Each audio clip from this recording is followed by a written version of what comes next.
Keling, keling, mana bitta joy bor. Rahmat. Oz bo'lsa ham. Voy bu, namchika chiqib ketdingiz? Kelinga o'tirganiga ham ancha bo'ldi. Bilasiz-ku, katta miqdorda qarzdorligim bor. Shuni to'laysan deb har qayoqdan izlab yurishibdi-da. To'yxonaga ham arang zo'rg'a yashirinib keldim. Siz to'ydaligingizni ular qattan ham bilishardi. Qolaversa, to'yxona ozoda bo'lsa. Lekin shu gapingiz ham to'g'ri. Ancha ko'nglimni xotirjam qildingiz. Oling. Surxondaryoda alimentdan qarzdorligi bo'lgan ota to'yxonadan tutildi.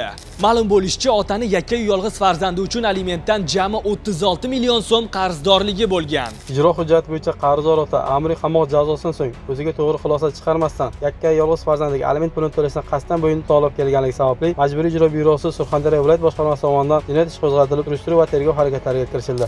Eng achinarlisi, farzandini moddiy ta'minotini unutib qo'ygan ota el yurt oldida soxta obro' e'tibor qozonish uchun dabdabali to'yxonada 700 kishilik to'y ham o'tkazgan. Tezkor qidiruv tadbirlari natijasiga ko'ra qidiruvda bo'lgan Qosimov Termiz shahridagi muhtasham to'yxonalardan birida, ya'ni ukasining uylanish joyidan topilib ushlandi. O'z bolasini moddiy ta'minotini uzib qo'ygan ota qaysi yuz bilan el yurtga osh berdi ekan?